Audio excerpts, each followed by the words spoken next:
All right, welcome to SAVI Coaching. This is The Hours. I'm here with my friend Mark. I'm Tyler, and we're excited to spend some time with you. Happy New Year 2025. Mark, did you know that as of right now, we are closer to 2050 than we are to 2000? That's crazy. That's That's crazy. crazy. I was talking to somebody the other day and they said something about the 90s and they were like, gosh, that was like almost 40 years ago. And I just can't believe it. Man, I can't believe it either. 2050 just feels like the future. I rode in a Waymo yesterday. I highly recommend if you're ever it's in 4 or 5 cities, but if you're ever in Phoenix, take a Waymo. A Waymo is a completely driverless Uber car. And it was a surreal experience. And I really liked it. Also, like not having to interact with the driver. So that was a wonderful experience. We are in the future. Let's dive right in to the big question. And this one will apply to coaching, but it is not specific to coaching. Okay, Mark, we talk about resets and running reset drills with our teams in practice to reset our team, to reset the environment to our standards. I love January because it's an opportunity for me to personally reset. And so the big question for you and for all of our coaches listening, what do you need to reset in your life in 2025 here in January? What are you committed to reset? I just challenge all of our listeners, all of our coaches to do this. This is a wonderful opportunity to reset personally. And again, we say this all the time. You cannot pour from an empty cup. What do you need to do to reset your own personal life? Because when you invest in you, you're better for everyone that you're leading. All right, Mark, what do you need to reset? Feel like a lot being over the holidays. You're out of rhythm. So I would say one, my morning routine. I would like to make adjustments. I would like to read more. Now, I've been doing more audiobooks lately. And I feel like I don't get the same benefits. I want to go back to old school. I used to get really into my Kindle. So I want to reset my morning routine. Also, reset my decision making process to be hell yes or no. So I can be more of a now person, which is something that we're all in on in 2025 at Savvy. And I would recommend coaches be now people. If you hear something on this podcast or in our community, let's do it. Do it now. And just try it and dive all in. And then last thing, I want to learn new skills. I want to make sure I'm stretching myself in 2025. One that I think I even communicated to you, Tyler, in our annual planning was communication skills. Like in our job, in our role, being a very clear communicator is so important. So I want to make sure that I'm sharpening my axe there. That's good. I also am committed to resetting my morning routine. I felt myself degrading my mornings by waking up, looking at my phone, and seeing a text or an email or a first meeting, and then just diving right into what feels like urgent tasks without actually preparing myself to be at my best throughout the day. So, as I commit to greater clarity in 2025, for me to see clearly, for me to operate with clarity, I need to start my day with clarity. And so I'm going to hold my morning routine sacred. And hopefully, these are some ideas for our listeners. Here are the 5 things that I have previously done in my morning routine that I have gotten away from nearly all of these, I realized, and am recommitted to these 5 things, of which I did them today. And I feel so much more clear. All right, the first one is the Royal Tibetan. I'm actually going to drop a link. We will drop a link to a YouTube video of the Royal Tibetan. It's 5 yoga, Pilates type exercises. This order of Tibetan monks have been doing for thousands of years. You do 21 reps times 5 movements, and it really gets all the benefits that we all know of just, motion is the body's lotion, and it starts with some health. 2, drinking a full glass of water before I start my day. Hydration is so important, and I usually start the day dehydrated, and when I just go straight to coffee, I'm just not as healthy. Like, I ensure that I start to stay hydrated by drinking a full glass of water right in the morning. It seems really simple and foolish, but if I don't, all of a sudden I look up and it's 12 o'clock and I have drank no water the entire day, and I'm dying. I'm dying of thirst. Third, I will read in the morning. And for me, my reading that I'm prioritizing is reading the Bible. And it doesn't have to be long, at least 5 minutes. I read something, I feed my soul before I start giving things away. 4, I do my journal every single morning. And my journal consists of a 3-2-1, 3 things I'm grateful for, 2 things that I'm committed to winning the day with, right? And then one thing that I learned from the previous day. It's my 3, 2, 1. And then lastly, I never want to start my day before I finish it on paper. So whether it be on my calendar or whether it be in my journal, like this is what I'm doing today. I'm putting up the guardrails so that the most important things don't get pushed out when things come up. So, here's my working time, here's my family time, here's my workout or physical time. I know what my day looks like, so I'm not caught by surprise. Never start my day before I finish it on paper. That's my 5. And I am committed to that reset in January. I encourage you to establish a morning routine and don't go from nothing to 5. Just do one thing. Like if you want to establish a morning routine, just be like, okay, I'm going to go and drink a full glass of water every morning. And that establishing that ritual, then you can build onto that ritual. James Clear talks a lot about stacking habits and stacking days. Establish a very simple habit before you do this elaborate 1 hour long morning routine, then you can't do it. And then all of a sudden you're not able to create any consistency or any habits. So that's my reset. Mark, go ahead. Yeah, quick story. My daughter has a birthday in between Christmas and New Year, so it's always super busy time for us.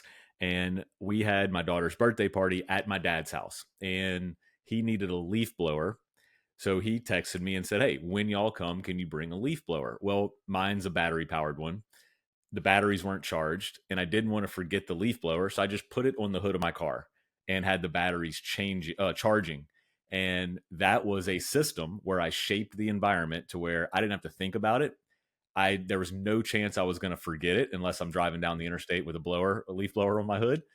So I shaped the environment to make the system automatic. I didn't have to worry about, am I going to forget this? So as I listened to your 5 coaches shape the environment, I would actually challenge more than a glass of water. I fill up my water bottle every night and I put it right by the coffee pot when I go to sleep.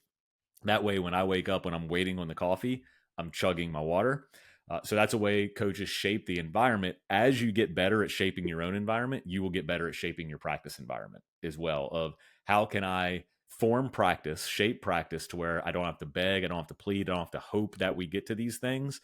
It's impossible for my team not to communicate in this game. It's impossible for my team not to lock the ball in this game because I'm going to shape it for them to do so. A couple other things that I really like: journal. If you're plus wanting journal, maybe start with just one line a day. And it could be what you're grateful for. It could be what you've learned that day. When I lived in North Carolina, this was something I did, and I wrote one line a day.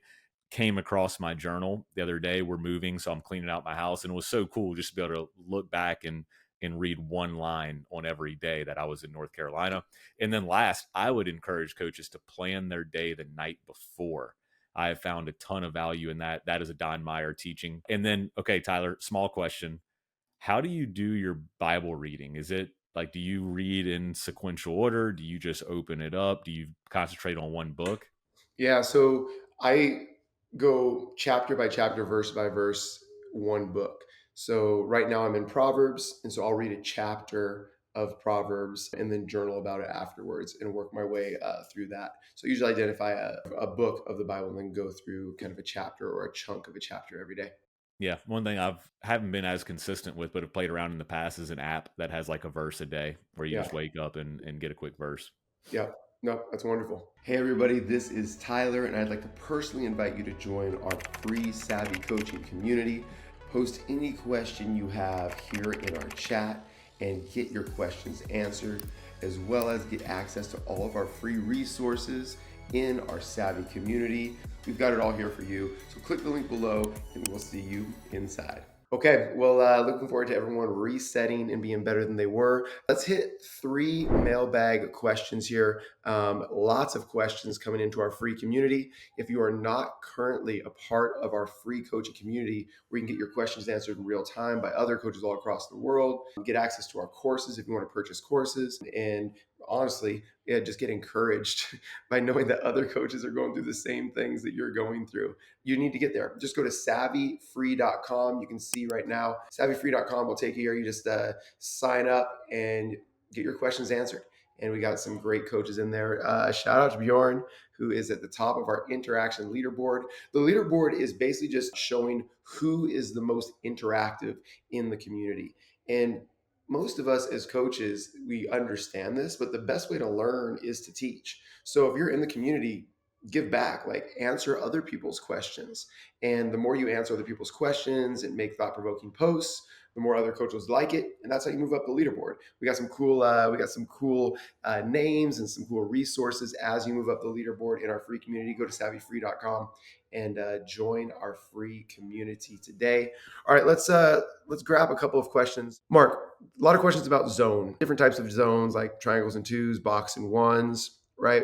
What would you counsel a coach, because this happens across the board at most high school teams, usually have one or two players that are way better than the other players, and so we see these types of defenses way more at the high school level than you do at the college or the pro level, or even at the higher levels of high school or the small school level. You'll see these junk defenses. What would be a savvy way to approach these junk defenses? One is your approach as a coach. I'll give you two things here is what I always try to do with my teams is one, exude confidence. And I feel like a lot of times coaches are rattled or shaken by junk defense. Um, if you felt junk defense was that powerful, why aren't you playing junk defense? So there's a reason why you're not, is because you know that it does have holes in it and it's not the end all be all. So make sure you exude that to your team and change your approach that way.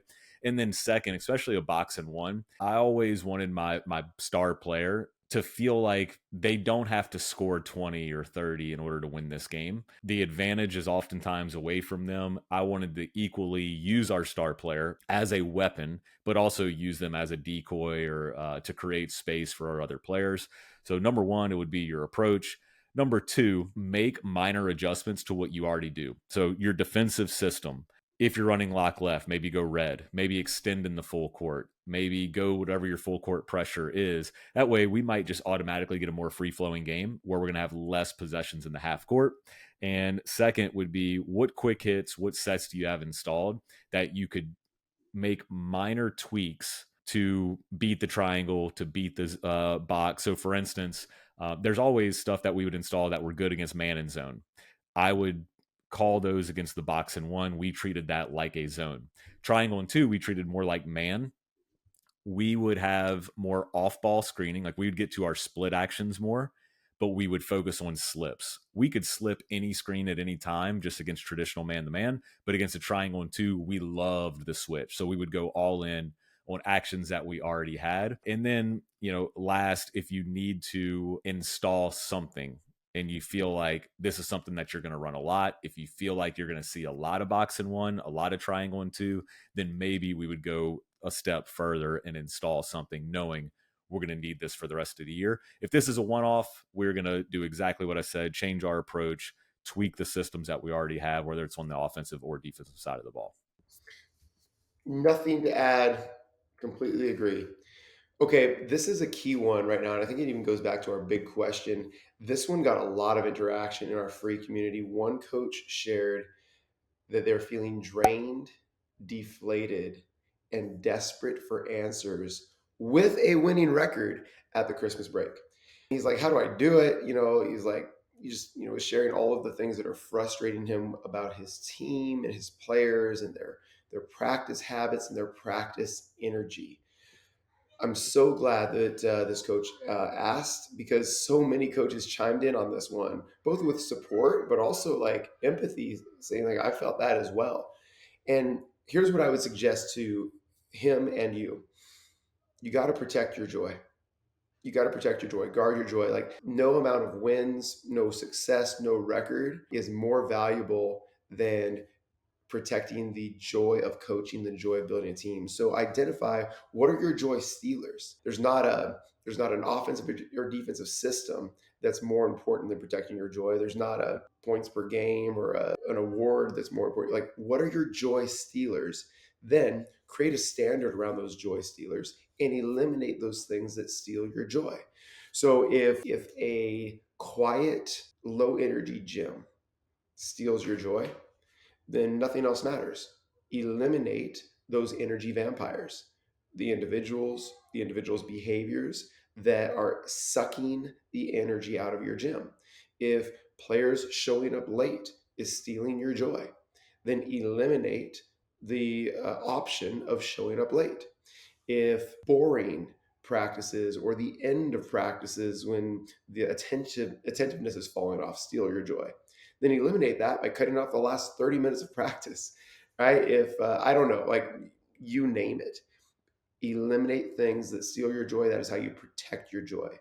Another way to protect your joy that I would encourage all of us as coaches to actually do, especially in your morning routine of journaling, is just write down things every morning that remind you of why you love the game and love coaching.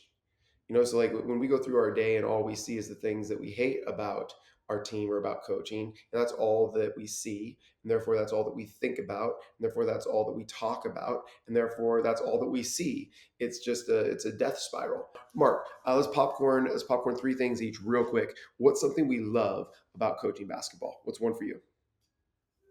Being around the players and coaches, Yeah, I would also say I like being around young people. Young people keep me young. They make me smile. Love it. What's another thing? seeing things that you work on come to life, like seeing the light bulbs come on, I love teaching. Like I really like imparting things that I think work in wisdom. feeling accomplished. Like leave, it's kind of like after you get a good workout in, you just feel good. Like if you can do that, like the rest of the day just feels easy. Yeah, I love to compete. I love to compete and try to win. Coaching is how I get to compete and try to win now. So all of those things are completely within your control that we said. Usually when I ask coaches like what do you love about coaching, what do you love about coaching basketball, they do name things that are within their control. And yet when coaches are feeling drained, deflated, and desperate for answers, when they're feeling those things, they're focused on things that are outside of their control. Usually, players on their team, parents of players, administration, whatever.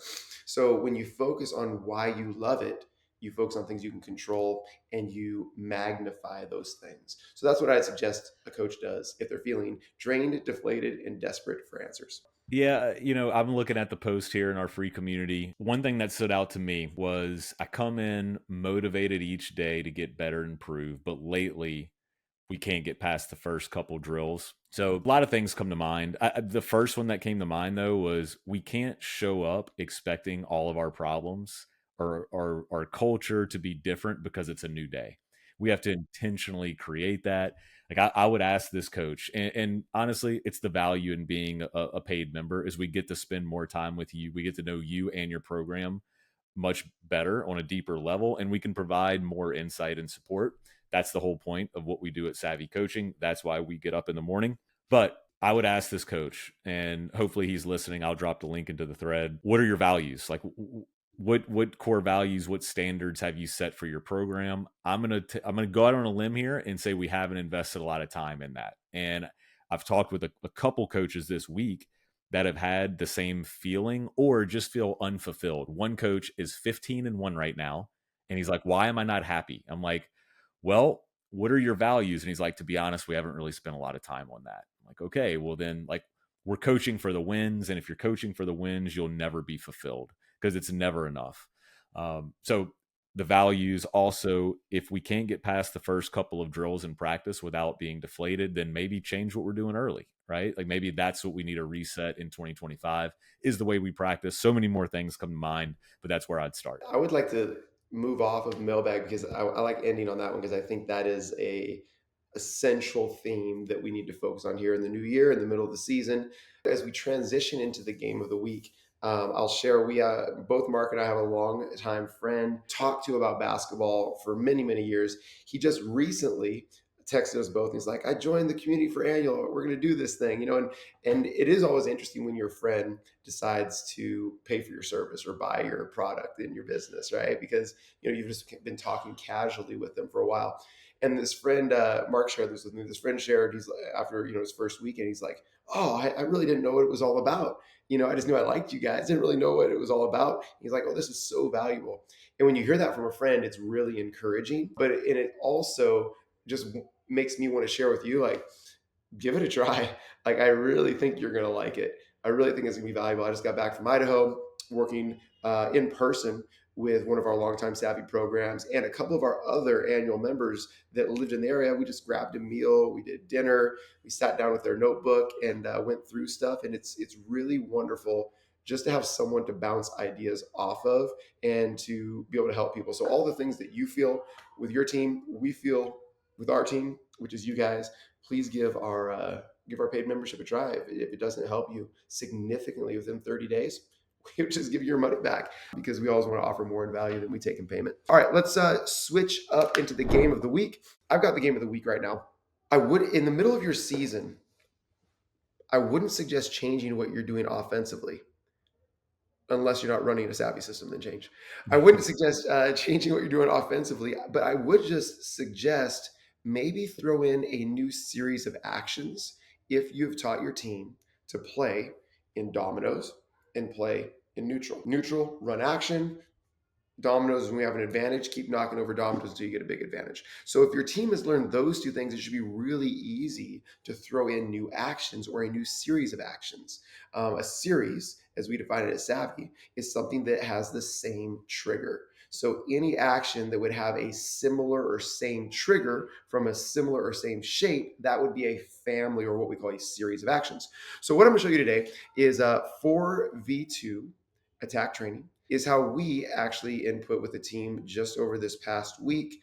Blast series. We did this out of 4v2 attack training. Now, you don't have to put in blast series here, but I think that this is a great way to actually install any sort of new series or action in 4v2. Attack training, it basically has this setup where the ball is going to start on one of the porches, and we're going to have 4 offensive players in our 4 big magnets in big spots. So you see that we have 2 players here on either porch with a basketball. So the 2 players on the porches are going to be our defense, and 4 players are going to offense. The offense is locked until they run their action.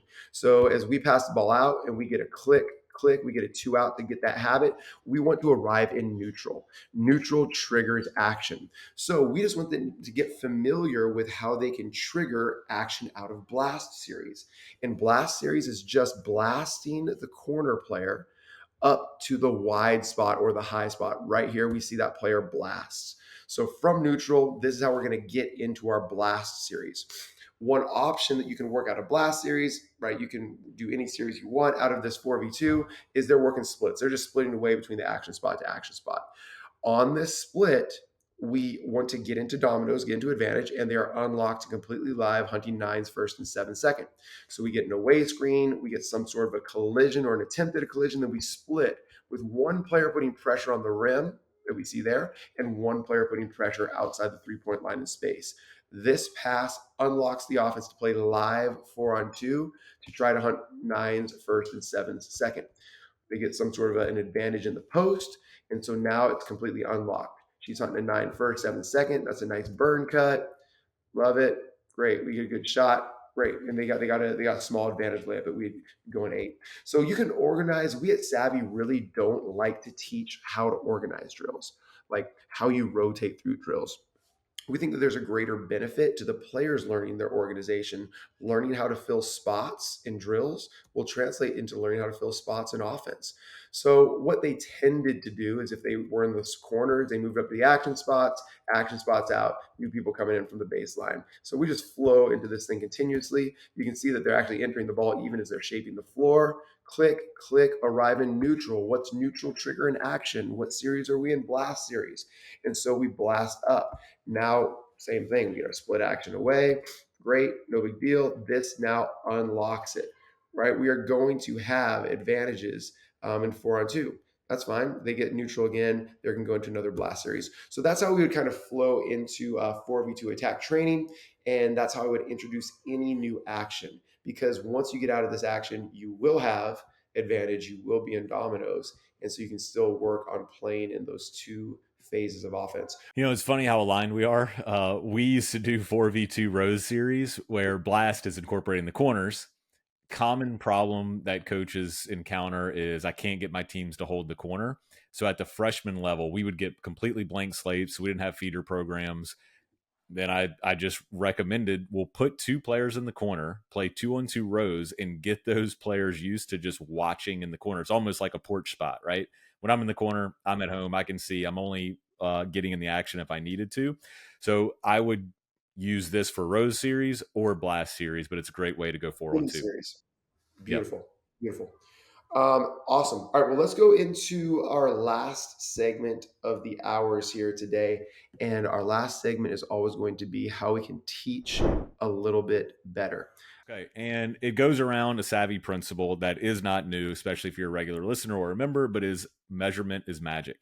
And measurement can just be like a feedback loop, right? Just saying, like, hey, it doesn't have to be something like really sophisticated in what we're measuring or how we're measuring it. Measurement and feedback can be tied in by just saying, look, we're observing this one thing. And what made me think about this is I'm listening to a book. Like I said, I've been on Audible lately, so I can't even remember what book it is, so I can't give credit. I'm bad at that. But it was called The Hawthorne Effect. And Tyler, here was the experiment that they did. They were trying to get Okay. more productivity out of their workers in a factory. So they experimented with brighter lights and lower lights for the work environment. If you had to guess, what do you think gave more productivity, the brighter or lower lighting? Well, my gut says brighter, but I'm going to go opposite because I think people write about things that are surprising. So I'm going to say lower. Good. I like your train of thought. It's actually option C. It was a Of trick course it question. is.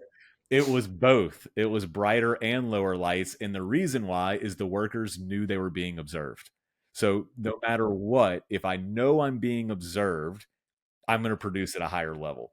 So what is the teach better this week is measurement is magic. It doesn't really it doesn't really matter what you measure or how you measure it. If players know that they're being observed or measured or what they're going to get feedback on, you're automatically going to get better execution and better awareness to whatever that is. So, hey, we're really focused on shot selection. If you don't say anything else, your players are going to be committed to getting better shots. So good. Okay, I was unaware of the Hawthorne effect, but let me give a very I utilize the Hawthorne effect just in Idaho. The team I was working with uses two defenses. They actually use three, but we eliminated one. So there you go. So now they now use, yeah, exactly. I was like, why? It's bad, and it's three. Okay, so they use lock, which is their man lock left, and they use three, which is the lock left 1-3-1. They switch between those two on makes and misses, and so I just said, hey, for these next, we're at the very start of our clinic. I'm going to watch you play three quick scrimmages, three quick games, and I'm going to measure which defense you're better at, lock or three, because I want to give you feedback on which one you should lean into. So show me which one's better here. I'm going to be taking some notes, and the outcome was both were really good, There right? you The go. Hawthorne effect, ding, ding, ding, ding, ding, right? So whenever you pit two things against each other, we do the same thing. Like this is seat races as well. Like the benefit of seat races is the Hawthorne effect. Seat races, man, let's see if we're better with Mark as a lock or as a dragon. So let's play some games with him as lock. Let's play some with him as a dragon. Guess what? Mark's gonna play better because he knows it's being measured. Or are we better, with Mark at dragon or Tyler at dragon? Just apply the Hawthorne effect more in your games, and you will improve better because measurement is magic. Love it. Really good. Man, that is how crazy is that it came full circle with whenever you're like what defense was better, I'm like, I'm guessing both because the Hawthorne effect. I Very love cool. it. Well, thank you all for resetting your personal morning routines with us here at Savvy. I encourage you to spend 5 minutes right now at the end of this podcast and write down your commitment for your morning routine tomorrow. Just do one thing, drink a glass of water, and I'm hoping that you have greater clarity and energy here in 2025 because we're coming up on 2050. We're closer to 2050 than we are to 2000.